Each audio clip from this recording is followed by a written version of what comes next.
اعوذ باللہ من الشیطان الرجیم بسم اللہ الرحمن الرحیم۔ قرآن کریم فرقان حمید کی آخری پارے کی صورتوں کی مختصر انداز میں شرح کا سلسلہ آپ کے سامنے جاری ہے۔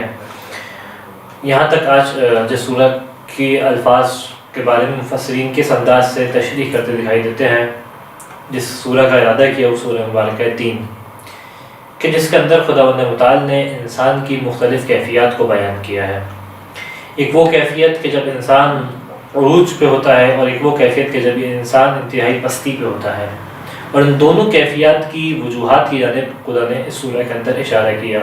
اور یہیں سے ہمیں یہ بات بھی سمجھ میں آ جائے گی کس طریقے سے انسان اپنے اس مقام کو باقی رکھے کہ جو خدا نے اس کو عطا کیا ہے، اور اس مقام سے بچے کہ جس مقام پہ جانے کے بعد یہ انسان جانور سے بھی بدتر ہو جاتا ہے، اور اپنے آپ کو اس مقام پہ کیسے پہنچائے کہ جہاں پہ جانے کے بعد یہ انسان فرشتوں سے بھی بڑھ کے ہو جاتا ہے۔ لہٰذا اس سے پہلے کہ اس کے مطالب کے اوپر نگاہ ڈالیں، اس سورہ کے پڑھنے کا ثواب کیا ہے اور کس طریقے سے روایات ہمیں تاکید کرتی دکھائی دیتی ہیں، دنیاوی اعتبار سے بھی اور اخروی اعتبار سے بھی۔ روایت چھٹے امام صادق علیہ السلام سے بیان کرتے ہیں، من قرأ والتین فی فرائضہ و نوافلہ، جس نے سورہ مبارکہ 3 کی تلاوت کی اپنی واجب نمازوں میں اور اپنی مستحب نمازوں میں، اعطی من الجنۃ حیث یرضی ان شاء اللہ تعالی، اس کو جنت عطا کی جائے گی اس انداز سے کہ حیث یرضی، جس انداز سے یہ چاہے جنت میں جس مقام پہ اس کو وہ عطا کیا جائے گا اگر اللہ نے چاہا۔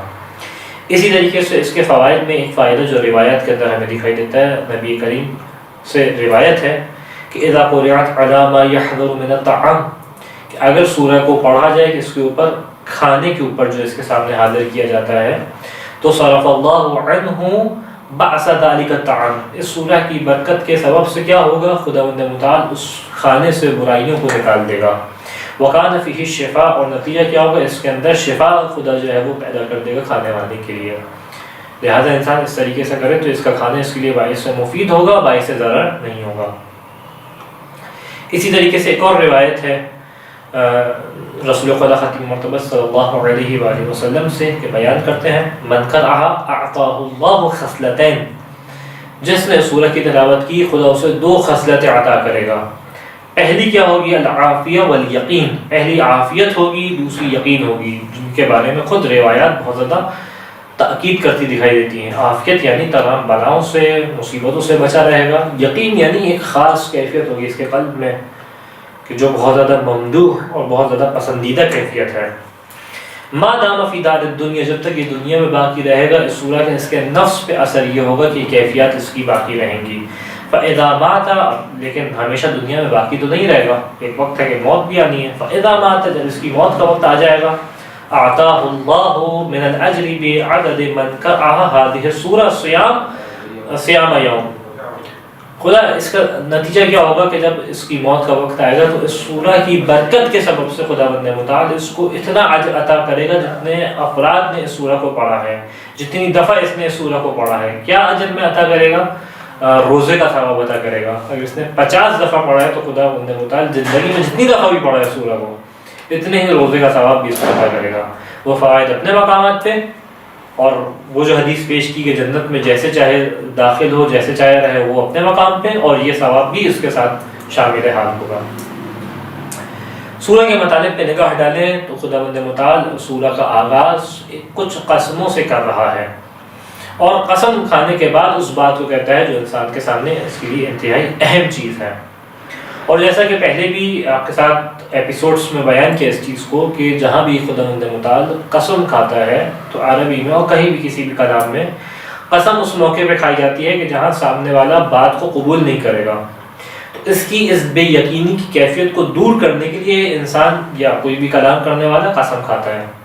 لہٰذا یہیں پہ خداوند متعال کا بھی سلسلہ ہے کہ جب خدا قسم کھا رہا ہے اس کا مطلب کیا ہے، اس کا مطلب یہ ہے کہ ایک احتمال ہے، ایک شے ہے کہ سامنے والا اس بات کو قبول نہیں کرے گا۔ انسانوں کے سامنے جب یہ بات اللہ کے رسول سنائیں گے، اگرچہ اللہ کے رسول کی زبان ہے، اگرچہ نازل ہو کے سنائی جا رہی ہے، آسمان سے نازل ہو رہی ہے، لیکن پھر بھی اس بات کو اس انداز سے قبول نہیں کیا جائے گا۔ لہذا قسم کھائی، اور قسم کس چیز کی، والتین والزیتون وطور سینین وہذا البلد الامین، کہ قسم ہے تین کی یعنی انجیر کی، والزیتون اور زیتون کی قسم، زیتون جو ہمارے یہاں بھی زیتونی اس کو کہتے ہیں، وہ پھل جو کہ ایک خاص طریقے سے ہوتا ہے جس کے بہت سارے فوائد بھی نقل کیے گئے۔ ان دو پھلوں کی آغاز میں خداوند متعال نے قسم کھائی ہے۔ یہ وہ پھل ہیں کہ جن کے بارے میں ہمارے پاس روایات موجود ہیں کہ کس طریقے سے یہ پھل انسان کے لیے مفید ہیں۔ بہت سارے فوائد ہیں جو میڈیکلی، اور بہت سارے فوائد خداوند متعال نے ان پھلوں کے اندر رکھے ہیں، یہاں تک کہ تین کے لیے یعنی انجیر کے لیے ہمارے پاس روایات موجود ہے کہ التین اشبہ شیء بنبات الجنہ، یہ جو انجیر ہے یہ جنت کے پھلوں میں سے، یعنی وہ پھل ہے دنیا میں جنت کے پھلوں میں سب سے زیادہ مشابہ ہے۔ یعنی خداوند متعال نے جس طریقے سے جنت کے پھلوں کے اندر مختلف فوائد کو رکھا ہے، مختلف چیزوں کو رکھا ہے، اس انجیر کے اندر ان فوائد تمہیں دکھائی دیں گے۔ اسی طریقے سے اور بھی ہمارے پاس امام رضا علیہ السلام سے روایات ہیں کہ التین یذھب بالبخر، کہ جو منہ کی بدبو ہوتی ہے یہ انجیر اس بدبو کو کیا کرتی ہے، منہ سے ہٹا دیتی ہے۔ یشد الفام، یہ جبڑوں کو انسان کے مضبوط کرتی ہے۔ والعظم، انسان کی ہڈیوں کی مضبوطی کا سبب بنتی ہے۔ ینبت الشعر، اس تین کا سبب سے یہ ہوتا ہے کہ انسان کے جسم پہ بال اگتے ہیں جہاں پہ بال نہ اگ رہے ہوں مثال کے طور پہ۔ وَيَذْهَبُ بِالدَّاءِ، اس کے سبب سے درد جو ہے وہ دور ہو جاتا ہے۔ وَلَا يَحْتَاجُ مَعَهُ إِلَى الدَّوَاءِ، یعنی عجیب ہے کہ جو اپنی ڈائٹ میں باقاعدگی سے انجیر کو رکھے گا، امام کیا کہہ رہے ہیں، اس کو دوا کی ضرورت نہیں پڑے گی۔ وَلَا يَحْتَاجُ مَعَهُ إِلَى الدَّوَاءِ، اس انداز سے خداوند متعال نے اس کے فوائد رکھے ہیں۔ اسی طریقے سے زیتون ہے، روایات میں ہمیں اس کے فوائد دکھائی دیتے ہیں۔ ایک پورا باب ہے طب آل محمد کا جہاں پہ آل محمد علیہ السلام سے روایات ہیں مختلف کھانے پینے کی اشیاء کے بارے میں، مختلف پھلوں کے بارے میں، اور کس انداز میں ہے کہ نعم الطعام الزیت، یعنی بہترین چیز جو کھانے کی خداوند متعال نے قرار دی ہے ان میں سے کیا ہے، زیتون ہے، اس کو کھاؤ۔ یا بعض ایک روایت میں کل الزیت وادہنوا بہ فإنہ من شجرۃ مبارکہ، زیت کھاؤ یعنی زیتون کھاؤ، اور کیا کرو، اس کے تیل کا استعمال کرو، زیتون کا تیل بھی جس طریقے سے موجود ہوتا ہے، اولیو آئل، اس کا استعمال کرو۔ فإنہ من شجرۃ مبارکہ، وجہ کیا ہے، وجہ یہ ہے کہ یہ ایک مبارک درخت سے خداوند متعال نے قرار دیا ہے، یعنی اس کے درخت کو مبارک درخت امام شمار کر رہے ہیں۔ بس یہاں پہ قسم کھائی جاتی ہے والتین والزیتون، انجیر کی قسم اور زیتون کی قسم۔ البتہ یہاں پہ زیتون اور انجیر سے مراد وہ دو پھل ہیں یا ان سے کسی جانب اشارہ ہے، یہاں پہ جو ہے وہ مفسرین میں ایک اختلاف کی کیفیت دکھائی دیتی ہے، مختلف مفسرین مختلف انداز میں کلام کرتے دکھائی دیتے ہیں۔ بعض ایک نے کہا کہ یہاں پہ یہ دو پھل ہی مراد ہیں، جیسا ظاہر آیت ہے والتین والزیتون، انجیر اور زیتون کی قسم، تو یہی دو ہی پھل مراد ہیں۔ بعض ایک نے کہا نہیں، ان کی قسم کھانے سے مراد یہ ہے کہ ان کے درخت کی قسم کھائی جا رہی ہے جس کے درخت کے اوپر یہ پھل اگتے ہیں۔ بعض ایک نے کہا کہ نہیں، اس سے نہ درخت مراد ہے، نہ اس سے زیتون کے اور انجیر کا پھل مراد ہے، بلکہ کیا ہے، تین سے مراد وہ پہاڑی ہے جو دمشق میں واقع ہے کہ جس کے اوپر جو ہے وہ زیتون بہت زیادہ اگتا ہے، تین بہت زیادہ اگتا ہے۔ تین سے مراد دمشق میں پہاڑی مراد ہے، اور اسی طریقے سے زیتون سے مراد وہ پہاڑی مراد ہے جو بیت المقدس میں موجود ہے۔ ان پہاڑیوں کے اوپر اطلاق کی وجہ کیا ہے، یہ دو وجوہات پیش کی۔ ایک وجہ یہ پیش کی کہ وہ دو پہاڑیاں ہیں جو بیت المقدس میں ہیں، سرزمین قدس کے اوپر، وہاں پہ بہت زیادہ انجیر زیتون کے درخت ہوتے ہیں، لہٰذا قسم کھا رہا خداوند متعال اس پہاڑی کی۔ اور جو سرزمین دمشق میں پہاڑی ہے جس کو تین سے مراد لیا جا رہا ہے، وہاں پہ جو ہے وہ انجیر کے درخت بہت زیادہ ہوتے ہیں۔ یہ آج کے دور میں بھی کوئی اگر شام زیارت کے لیے جائے دمشق، جو کہ شام کا پرانا نام ہے، وہاں پہ اس کو یہ انجیر جو ہے بہت اچھی قسم کی وہاں پہ انجیر دکھائی دے گی اس کو، تو یہ کیا ہے، لہٰذا ان پہاڑیوں کی قسم کھائی جا رہی ہے۔ بعض ایک نے یہ وجہ بیان کی، ایک اور وجہ بھی پیش کی گئی کہ ان پہاڑیوں کی قسم کے اوپر پہاڑی کی قسم کیوں کھائی جا رہی ہے اور ان کے اوپر ان الفاظ کا اطلاق کیوں کیا جا رہا ہے، اور اس کی وجہ یہ بیان کی کہ یہ وہ مقامات ہیں کہ جہاں پہ انبیاء کا گزر بہت زیادہ تھا، یعنی بنی اسرائیل کی تاریخ ہمیں اس پہاڑی کے اوپر دکھائی دیتی ہے جو بیت المقدس کے اوپر موجود ہے، لہٰذا کیونکہ انبیاء کا گزر بسر بہت زیادہ تھا یہاں پہ، لہٰذا ان کے اندر ایک تقدس کی کیفیت پیدا ہو گئی اور خدا نے اس کی قسم کھائی۔ البتہ روایات کی جانب نگاہ کریں تو معنی بالکل مختلف دکھائی دیتا ہے، اور ایسے موقع پہ کہ جہاں روایت کوئی بات کر رہی ہو تو انسان قرآن کا باطن بھی وہی معنی ہوتا ہے اور خدا کی مراد بھی وہی معنی ہوتا ہے. لہذا روایت اس مقام میں بالکل مختلف انداز سے دکھائی دیتی ہیں. اور بیان کیا کہ الطین الحسن علیہ السلام، روایت ہے امام صادق علیہ السلام سے، کیا بیان کرتے ہیں کہ تین سے مراد کیا ہے، انجیل سے مراد کیا ہے، امام حسن علیہ السلام کی ذات ہے. والزیتون الحسین علیہ السلام، اور زیتون سے مراد کیا ہے، سید الشہداء امام حسین علیہ السلام کی ذات ہے کہ جس کی خدا قسم کھا رہا ہے. اس کے بعد طور سینین، اور طور سینا کی قسم. طور کہتے ہیں پہاڑی کو، اور اس سے وہی پہاڑی مراد ہے کہ جو جہاں پہ جناب موسیٰ کے قدم تھے، جناب موسیٰ کا پورا قصہ جہاں پہ جناب موسیٰ نے خدا سے بات کی، اس پہاڑی کا نام ہمیں تاریخ میں روایات میں طور سینا دکھائی دیتا ہے. لہٰذا طور سینا کی قسم. اب یہاں پہ سوال کہ اس کو سینین کہنے کی وجہ کیا ہے، نام تو طور سینا ہے.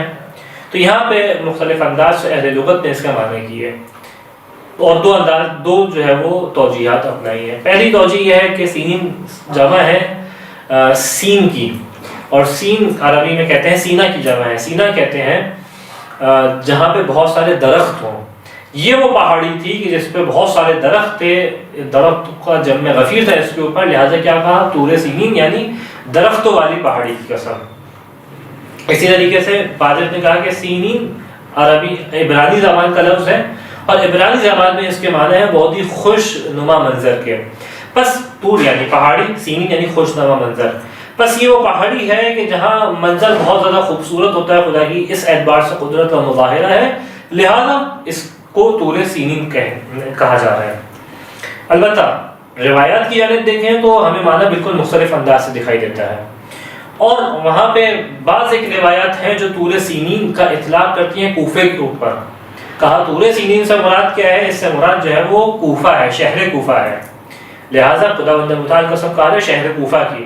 اور بعض ایک روایات ہیں جو طور سینین سے مراد امیر المؤمنین علی بن ابی طالب علیہ السلام کی ذات دیتی ہیں.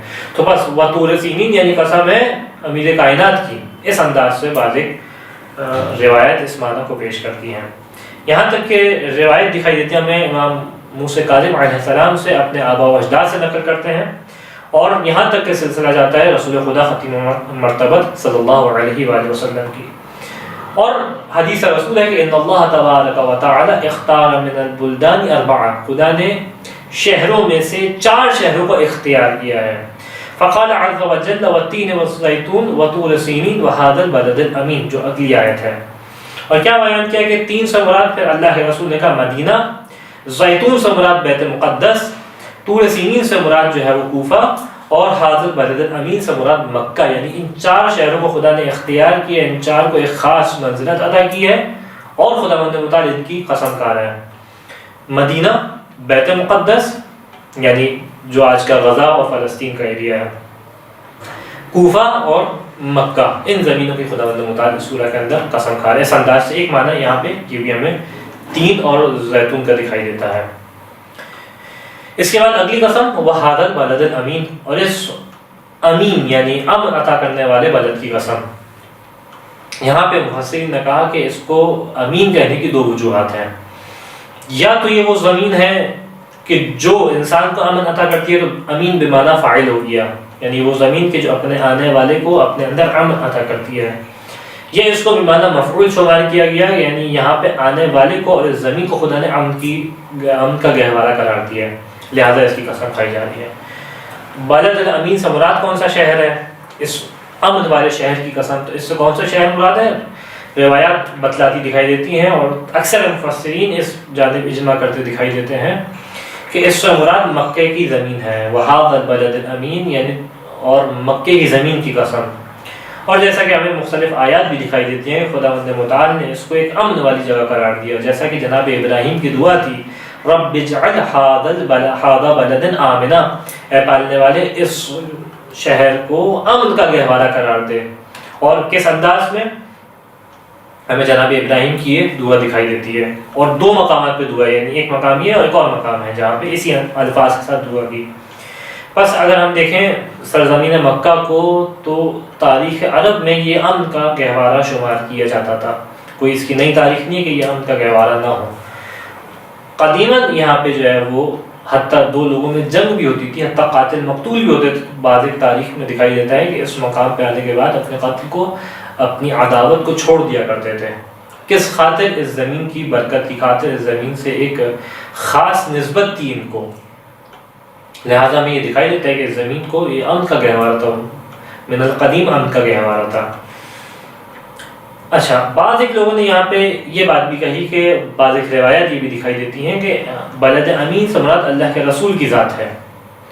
اور اللہ کے رسول کی ذات کس انداز سے ہے کہ روایت ہے امام رضا علیہ السلام سے بیان کرتے ہیں کہ ہوا رسول اللہ صلی اللہ علیہ وآلہ وسلم امن الناس به من النار اذا اطاعوه. کس انداز سے یہ امن عطا کرنے والی ذات ہے کہ جب لوگ اس کے اوپر ایمان لے کے آتے ہیں، اس کی اطاعت کرتے ہیں، نتیجہ کیا ہوتا ہے؟ یہ لوگ آتش جہنم سے بچتے ہیں. جب لوگ اللہ کے رسول کی اطاعت کریں گے تو آتش جہنم سے بچیں گے. لہٰذا خداوند متعال ذات رسول کو جو ہے وہ امن کا گہوارہ شمار کر رہا ہے. اگلی آیت نمبر 4، جس میں قسم کھانے کے بعد اب اس چیز کو بیان کیا جا رہا ہے کہ جس کے اوپر قسم کھائی جا رہی ہے. اور جیسا کہ پیش کیا کہ جب قسم کھائی جاتی ہے تو سامنے والا انکار کرتا ہے، لہٰذا قسم کھائی گئی تاکہ تمہارے ذہن میں انکار کی کیفیت دور ہو سکے اور اس بات پہ تاکید ہو سکے کہ جو معنی کہا جا رہا ہے بہت اہم معنی ہے. لقد خلقنا الانسان فی احسن تقویم. ہم نے یقیناً انسان کو، پہلے قسم کھائی، پھر یہاں پہ لقد کا لفظ استعمال کیا مزید تاکید پیدا کرنے کے لیے تاکہ کسی قسم کی شک شبے کی گنجائش باقی نہ رہے. لقد خلقنا الانسان فی احسن تقویم. ہم نے انسان کو بہترین انداز میں، بہترین تقویم میں خلق کیا ہے. یہاں پہ تقویم کا معنی جو لغت نے پیش کیا وہ کہ ذا قوام، یعنی وہ شے کہ جس کے جو بالکل مناسب ہو، یعنی اس کے اندر اشیاء، اس کے اندر چیزیں، اس کی صفات بہت زیادہ معتدل، بہت زیادہ ایک دوسرے کے ساتھ موافقت رکھنے والی، جس چیز کی جتنی ضرورت تھی اتنا رکھا جائے، اس کو کہتے ہیں تقویم. یعنی بالکل صحیح انداز سے ہو، اور جیسا جس چیز کو ہونا چاہیے اس انداز سے ہو، چیزوں، مختلف چیزوں کے ایک ساتھ ہونے کے اعتبار سے. تو انسان کی ذات کون سی ذات ہے کہ وہ ذات کے جس کے اندر خداوند متعال نے اس انداز سے اس کی خلقت کی ہے کہ اپنی ذات کے اندر بالکل مناسبت کے ساتھ ہے، یعنی نہ کوئی چیز زیادہ ہے نہ کوئی چیز کم ہے.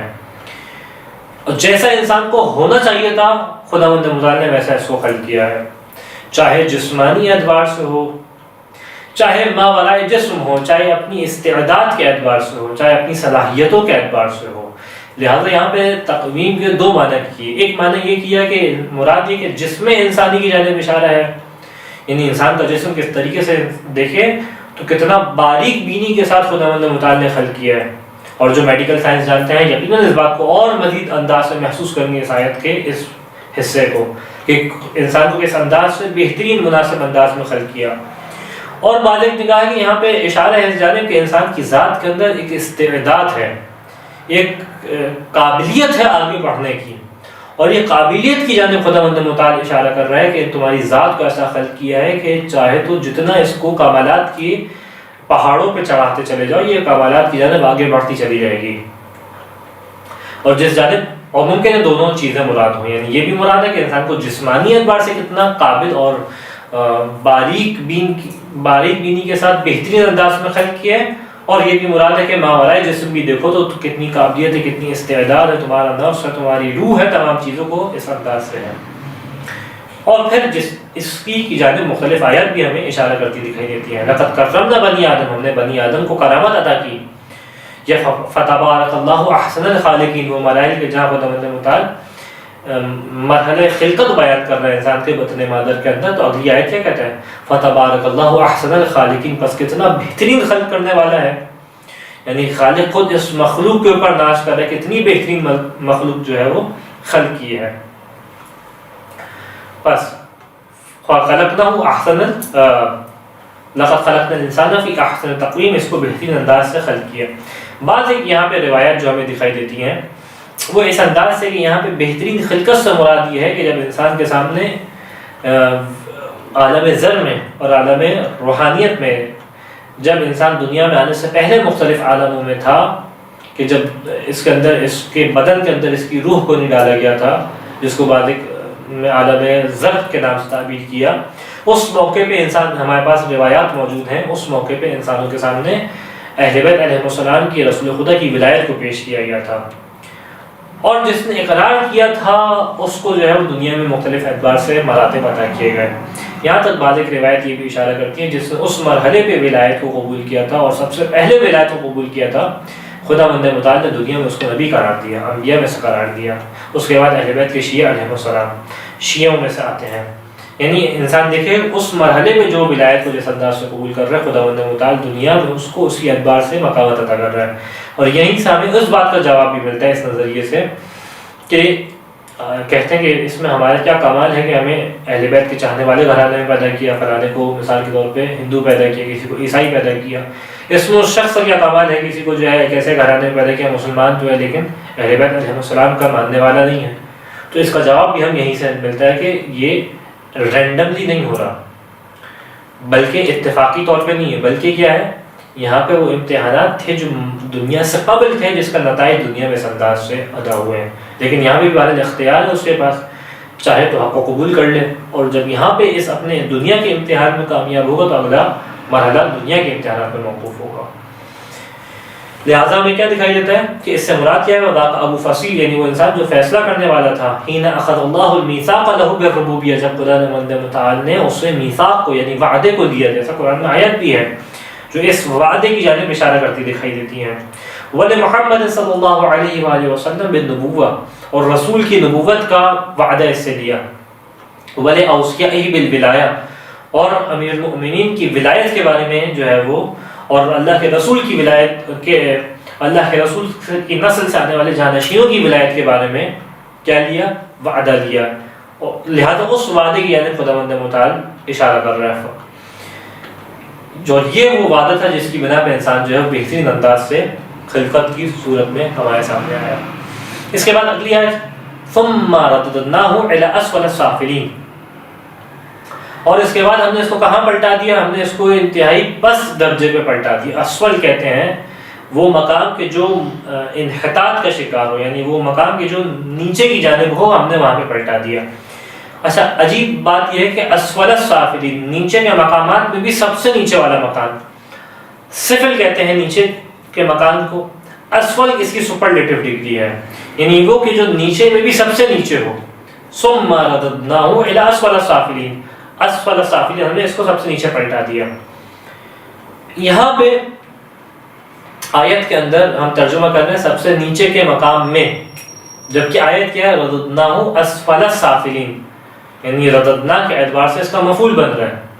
یہاں پر مفسرین یہ بات کیسے دکھائی دیتے ہیں کہ یہاں پہ ایک فی ہے جو محذوف ہے، اور اسفل جو ہے وہ منصوب بنزع الخافض ہے، اس کو اصطلاح میں منصوب بنزع الخافض کہتے ہیں، جہاں پہ حروف میں کوئی حرف محذوف ہو جائے اور اس محذوف کی بنا پہ ہم اس کا معنی کر رہے ہوں اور اس کو جو ہے وہ نصب دیا جائے، تو ثم رددناه اسفل السافلین، یعنی اس کو ہم نے پست ترین مقام پہ پلٹا دیا۔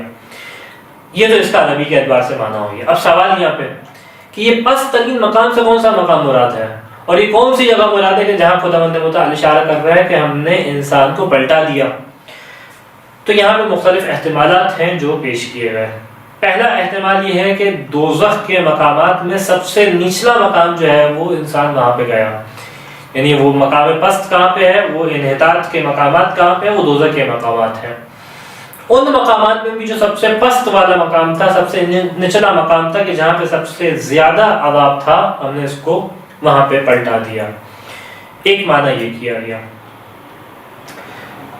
اور اس معنی کی دلیل کیا پیش کی گئی، کہ اس معنی کی دلیل جو ہے وہ اگلی آنے والی آیت ہے کہ اِلَّا الَّذِينَ آمَنُوا وَعَمِلُوا الصَّالِحَاتِ، کہ وہ سوائے ان لوگوں کے جو ایمان لائے اور جنہوں نے عمل صالح انجام دیے۔ ایک معنی یہ۔ دوسرا معنی جب آپ کے سامنے پیش کروں گا تو اور بات واضح ہو جائے گی۔ دوسرا معنی یہ کیا کہ انسان کی خلقت کی جانب اشارہ ہے کہ جب انسان دنیا میں آتا ہے تو اس کے دو مراحل ہوتے ہیں۔ ایک مرحلہ وہ ہوتا ہے کہ جہاں انسان جوانی کے اندر ہوتا ہے، بچپنا گزارتا ہے، بچپن کے بعد جوانی کی منازل آتی ہیں، کہ جہاں انسان کی طاقت اور قدرت سب سے زیادہ انسان کی توانائیاں ہوتی ہیں۔ اس کے بعد انسان واپس جو ہے وہ کمزور ہوتا ہے، یہاں تک بڑھاپے کی منزل پہ آ جاتا ہے کہ جب یہ وہ منزل آ جاتی ہے جب انتہائی کمزور اور ناتواں ہو جاتا ہے، جس طریقے سے ہمیں سورہ مبارکہ یاسین کی آیت دکھائی دیتی ہے وَمَن نُعَمِّرْهُ وَنُنَكِّسْهُ مِنْ خَلْقٍ، کہ ہم نے کیا کیا انسان کو طاقت عطا کی، عمر عطا کی، پھر خلقت کے اندر اس کو کمزور کر دیا. کہ اس سے مراد یہ ہے وہ اعلیٰ درجہ کیا تھا، احسن تقویم کیا تھی کہ جب انسان جوان تھا. اسفل سافلین کیا ہے، وہ عمر کا وہ والا حصہ ہے کہ جہاں کمزور و ناتوان ہو گیا ہے. لیکن یہ معنی اگلے آیت کے حصے سے میچ نہیں ہوتا. وہ کس انداز سے، اِلَّا الَّذِينَ آمَنُوا وَعَمِلُوا الصَّالِحَاتِ، سوائے ان لوگوں کے کہ جو ایمان لے کے آئے اور عمل صالح انجام دیے. اگر اس معنی کو لیا جائے تو اگلی آیت کہہ رہی ہے کہ ان لوگوں کے اوپر یہ کیفیت نہیں آتی کہ جو ایمان لے کے آتے ہیں، جبکہ ہم دیکھیں گے بڑھاپا تو ایمان ہو یا ایمان والا نہیں ہو، ہر ایک کے اوپر آتا ہے. لہٰذا یہ معنی اگلی آیت کے ساتھ میچ نہیں ہوگا. لہٰذا پہلا معنی جو ہے وہ زیادہ قوی ہمیں معنی دکھائی دیتا ہے. یہاں پہ بعض ایک روایات ہیں جو بتاتی ہیں کہ اسفل سافلین سے مراد کیا، اور یہ بالکل مختلف انداز میں معنی کرتی ہیں.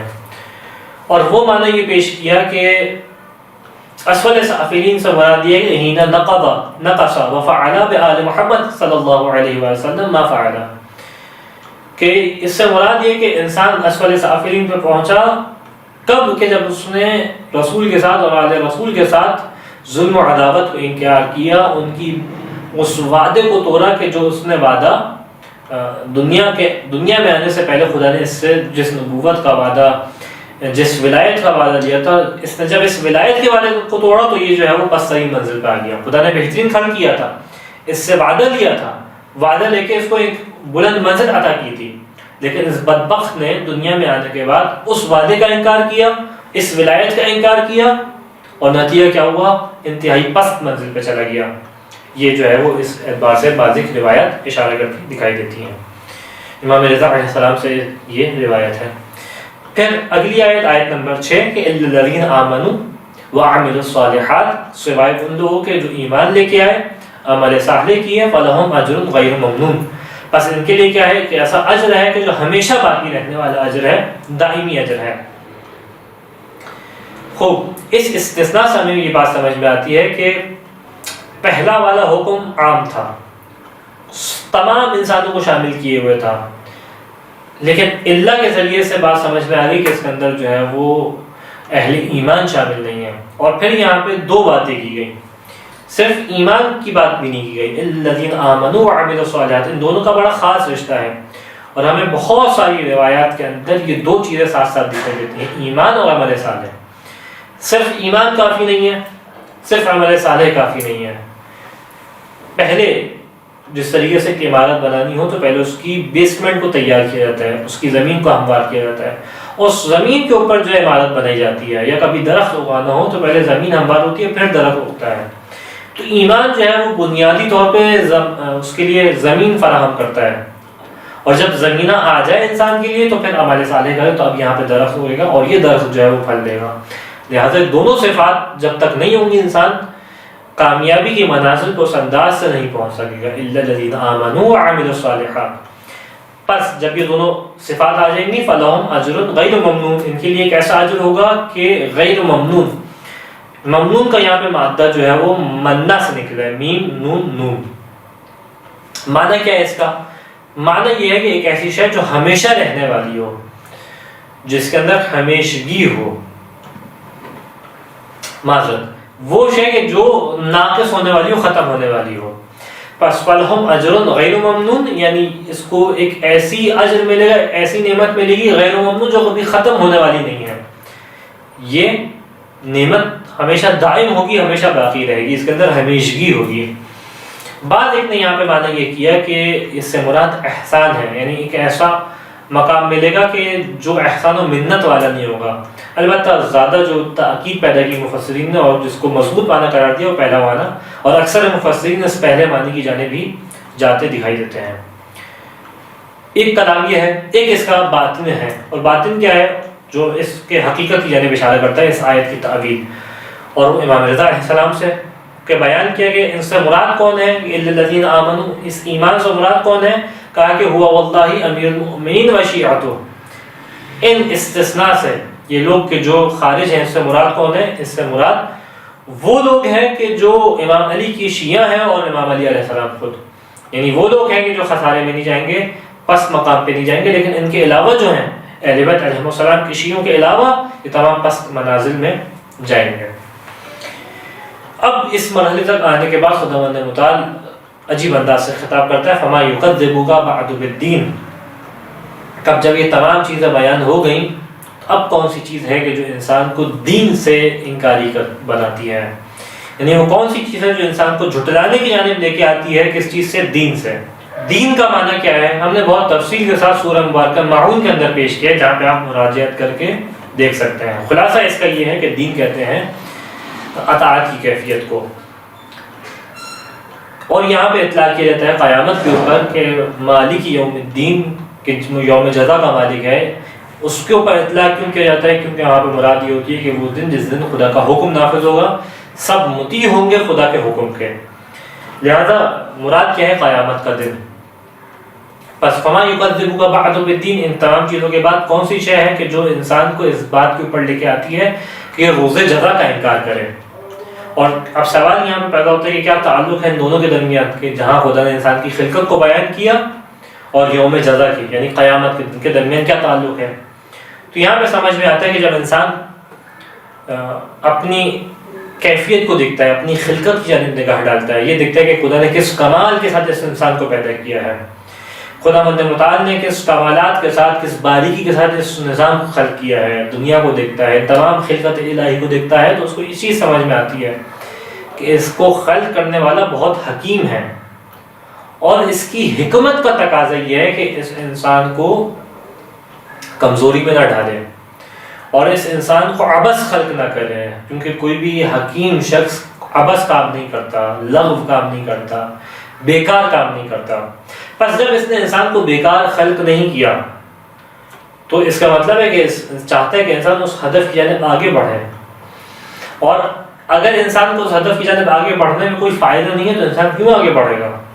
یہ ان چیزوں کی جانب بڑھے گا کہ جہاں نقصان ہے۔ لہٰذا یہاں سے سمجھ میں آتا ہے کہ انسان کی خلقت ہمیں اس بات کی جانب اشارہ کرتی دکھائی دیتی ہے کہ ایک حکمت ہے، جس حکمت کا تقاضا یہ ہے کہ قیامت کا دن ہو، وہ اللہ انسان کو جس مقصد کے لیے خلق کیا ہے، اور جو کہ مقصد ہونا ضروری ہے، اگر مقصد نہیں ہے تو خلق کیوں کیا ہے؟ عبث کام خدا نہیں کرتا، انسان اس مقصد تک نہیں پہنچ پائے گا۔ لہٰذا ایک رشتہ ہے خلقت انسانی کے درمیان اور قیامت کے درمیان، جو کہ ہمیں بعض اور بھی مختلف آیات میں اس انداز سے دکھائی دیتا ہے۔ اس کے بعد ایک اور معنی یہاں پہ پیش کیا دین کا۔ یہ تو پہلا معنی کہ دین سے مراد جو ہے وہ یوم جزا لی جائے یا قیامت کا دن لیا جائے۔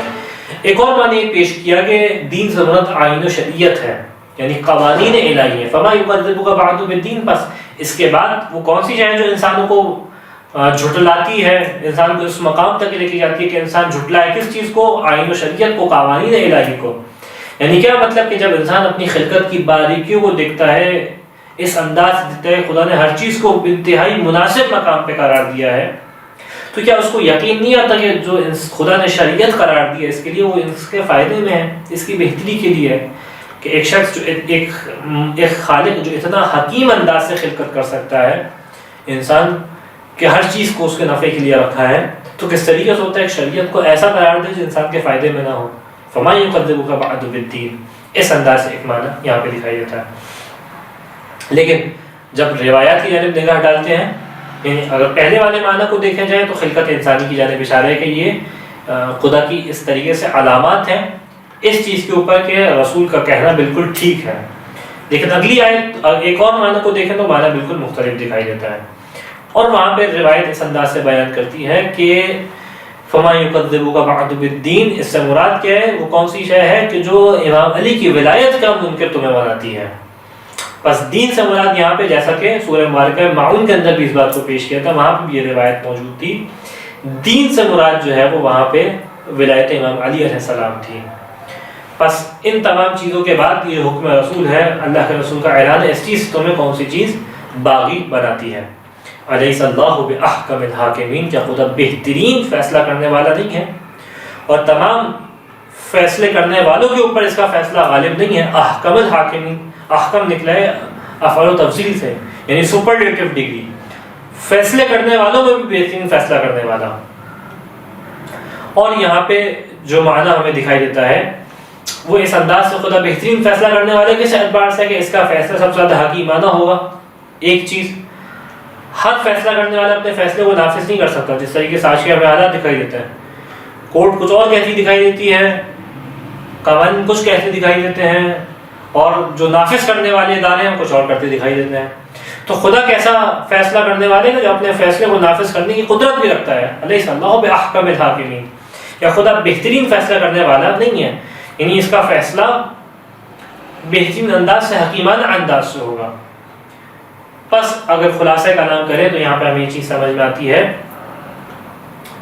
کہ خداوند متعال نے انسان کو خلق کیا، خلق کرنے کے بعد اس کو جو ہے وہ اس کی باریکیوں کی جانب اشارہ کیا، کس انداز سے انسان کی ذات میں باریکیاں ہیں، کتنا باریک بینی کے ساتھ بہترین انداز سے اس کو خلق کیا ہے. یہ ہمیں چیز دکھائی دیتی ہے، اور ان چیزوں کو دیکھ کے انسان یقین حاصل کرتا ہے کہ جو آئین و شریعت اور جو عقیدہ معاد اور ولایت امام علی علیہ السلام ہے، یہ تمام وہ چیزیں ہیں کہ جو اللہ کے رسول نے ہم تک پہنچائی ہیں، ان میں کوئی شک و شبے کی گنجائش نہیں ہے، کیونکہ اس کی جانب سے پہنچا رہے ہیں جو بہترین انداز سے فیصلہ کرنے والا ہے. اور ان چیزوں کے بعد ہمیں یہ بات سمجھ میں آتی ہے جو اتنا حکیم فیصلہ کرنے والا ہے وہ بہت ہی باقدرت بھی ہے، اور اس کی قدرت کا تقاضا یہ ہے کہ جب وہ فیصلہ کرے گا تو اس کے فیصلے کے آگے کسی کا فیصلہ نہیں چل پائے گا. تو الیس اللہ بأحکم الحاکمین، کیا خدا بہترین فیصلہ کرنے والا نہیں ہو قیامت کے؟ تو اسی کا فیصلہ چلے گا. جب تم روز محشر پہنچو گے تو وہاں پہ تمہارے پاس اس کے فیصلے سے تمہیں بچانے والا کوئی نہیں ہوگا، کیونکہ اس کے پاس قدرت بھی ہے، اس کے پاس حکمت بھی ہے، اس کو اپنا فیصلہ نافذ کرنا بھی آتا ہے، نافذ کرنے کی قدرت بھی ہے اس کے پاس. لہٰذا جتنی سفارشیں ہیں دنیا میں الا من اذن ربہ، سوائے کہ جس کو خدا نے اذن دیا ہو، وہ جو ہے وہ خدا کے فیصلے میں آ کے انسان کی شفاعت کا حق رکھتا ہوگا. یہاں پہ ہمارے پاس ایک روایت دکھائی دیتی ہے کہ اللہ کے رسول بیان کرتے ہیں، ابن عباس بیان کرتے ہیں کہ اللہ کے رسول کی خدمت میں حاضر ہوا، اور اللہ کے رسول آپ کی جو ام ہانی تھی، جناب ام ہانی کے گھر میں موجود تھے، اور اللہ کے رسول بیان کرتے ہیں یا ام ہانی ان اللہ عز وجل عرض علی فی المنام القیامہ، خدا بند متعال نے مجھے نیند کے اندر مجھے جو ہے قیامت کا منظر کو دکھایا، یعنی خواب میں قیامت کے منظر کو دیکھا، اور پھر بیان کیا کہ اس کے احوال کو دیکھا، اس کی ہولناکی کو دیکھا، اس کی پریشانی کی کیفیت کو دیکھا، والجنت ونعیمها، جنت کو دیکھا، اس کی نعمتوں کو دیکھا، والنار وما فیہا وما عذابها، جہنم کو دیکھا، جہنم کے اندر کس طریقے سے عذاب الہی ہے اس چیز کو دیکھا. اور یہیں پہ میں نے دیکھا تو کیا دیکھا کہ آتش جہنم کے اندر دو افراد ہیں، ایک عمر عاص ہے جو کہ موغد امام علی علیہ السلام تھا، اور ایک عمر عاص کا ساتھی ہے جس کا روایت میں نام پیش کیا. جہنم کے اندر جل رہے ہیں، اور ان کے سر کو جہنم کی پہاڑی سے زور سے مارا جا رہا ہے، اور ان سے کہا جا رہا ہے کہ کیا وجہ تھی تم لوگ جو ہے وہ علی ابن ابی طالب کی ولایت کے اوپر ایمان نہیں لے کے آئے. لہٰذا ہمیں اس انداز سے روایت دکھائی دیتی ہے. پھر ابن عباس بیان کرتے ہیں کہ میں ام ہانی، جناب ام ہانی کی حجرے میں، ان کے بیت میں تشریف فرما تھا کہ یہاں تک دیکھا حجاب سے امیر المؤمنین آتے ہیں، پردے کے پیچھے سے وہ آتے ہیں، اور کیا دیکھا کہ یہ مسکرا رہے ہیں اور کہتے ہیں کہ حکم علی ربی ورب الکعبہ، رب کعبہ کی قسم خدا میرے رب نے میرے لیے فیصلہ کر دیا. وذالک قولہ تعالی، بس کہا کہ یہ وہ قول ہے کہ جس کی جانب خدا بند متعال اشارہ کرتا ہے، الیس اللہ بأحکم الحاکمین، کہ خدا بہترین فیصلہ کرنے والا نہیں ہے. یعنی وہ جو خدا نے منکر ولایت علی علیہ السلام کے ساتھ اور جو ان کے اعداء تھے ان کے ساتھ یہ فعل انجام دیا، یہ ہے اس سے مراد بہترین فیصلہ. خدا بند متعال سے دعا ہے کہ پالنے والے ہمیں اس سورہ کے مطالب پہ، مضامین پہ عمل کرنے کی توفیق عطا فرما. وآخر دعوانا الحمد للہ رب العالمین.